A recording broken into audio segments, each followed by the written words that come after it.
attention à ce coup de pied de coin, Choletais, il est bien tapé.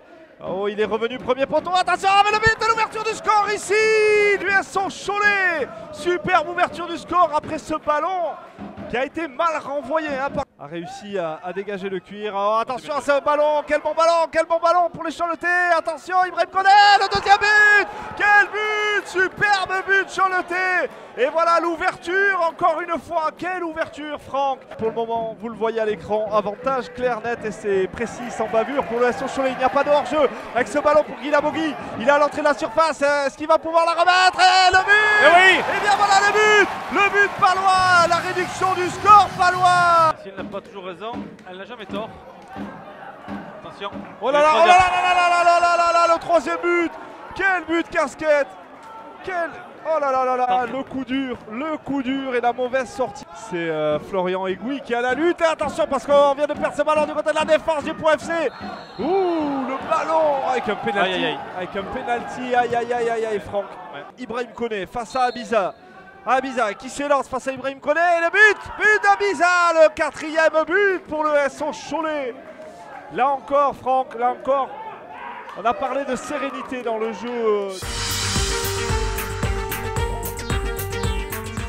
Pied droit, trajectoire à nouveau bien sûr rentrante. Ouais, voilà l'ouverture du score. Et bien là voilà l'ouverture du score sur ce coup de pied arrêté. Et c'est le jeune Mourpaille qui marque tout simplement son premier but dans cette saison pour sa première titularisation. Fils de Kim Brito, l'ancien joueur de Covilla, mais aussi neveu de l'ancien international César Brito. Oh, attention cette tête et le deuxième but. Deuxième coup franc, deuxième coup de pied de coin. Exactement le même au premier poteau. Et le but pour l'USL, ça fait 2-0 désormais.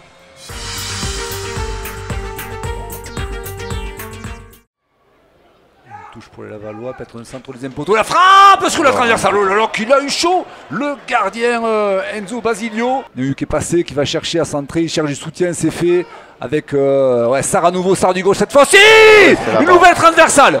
Wamou contré par Glombard, c'est pas terminé, il récupère le ballon, Wamou. Il va pouvoir centrer, il est bien placé, ça va aller où ça? Et le but inscrit par les Ruténois, un petit peu contre le cours du jeu.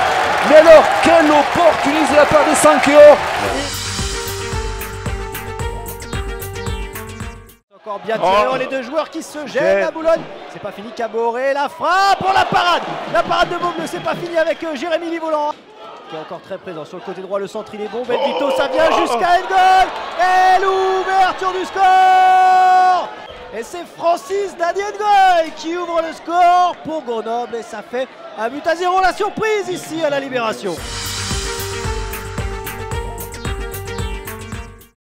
Il est capable de les frapper direct quand même, Terteron à cette position. Quelques pas d'élan pour Terteron, c'est brossé, c'est grand poteau. La tête est montée, le Jay Ouedraogo derrière va permettre à l'entente d'ouvrir le score à la 11e. Toujours être attentif au second ballon. Et le premier buteur de la saison ici. Et Loukman Ouedraogo pour sa première titularisation. Alors on a marqué sur coup de pied arrêté, mais on a vu quand même qu'on était extrêmement dangereux à chaque contre-attaque. Attention quand même à ce second ballon dans la surface de réparation. Avec le deuxième but. Comme quoi on peut reculer, mais faire le choix de reculer pour derrière mieux contrer, mieux frapper, mieux marquer. Et on va remercier Silla pour ce deuxième but. Et c'est repris là avec Céa dans la surface de réparation. Il y va tout seul et il fait bien d'y aller tout seul, William Céa. Ça fait 3-0 à la 47e. Ça fait beaucoup trop à la 47e pour Béziers. Et William Céa inscrit son deuxième but dans sa carrière en national. Avec Sissoko, c'était bien frappé. C'est mal capté par Salamone. C'est relâché et ce match est relancé. Réduction de l'écart d'Ousmane Kanté. L'ancien de l'Est Lusitanos qui remet quelle erreur l'AS Béziers sur de bons rails. Ousmane Kanté, premier but pour lui en national. Donc un corner pour Béziers. Avec Elissal toujours pour le frapper avec son pied gauche. Elissal, premier poteau, ça fait être repris. Et c'est finalement, vous ne rêvez pas, le doublé d'Ousmane Kanté, l'ancien de l'US Lusitanos, qui a failli monter en national avec le club de Saint-Maur dans le groupe de Saint-Gratien qui justement remet Béziers dans son match. Face à passer à pied là pour les retrouver Victor Elissal et le contre avec pas de position de hors-jeu. Pas de position de hors-jeu pour Simon Dia maintenant, il faut la rentrer s'il va y arriver. Et oui, avec l'aide du poteau, ça fait 4-2 et ça fait la délivrance pour le Stade Hidalgo.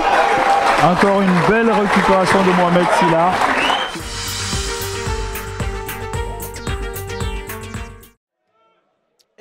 déjà sur Saïd Idaza qui ce soir occupera le fond de l'attaque avec Yohan Lazimon. Attention à ce premier ballon pour Kevin Lefebvre à l'entrée de la surface de réparation. Le fait, l'intervention déjà de Théo Guivarch. Allez, ce sera long vers la tête de Genèse et l'arrêt de Simon Pondomé qui ne s'est pas laissé surprendre.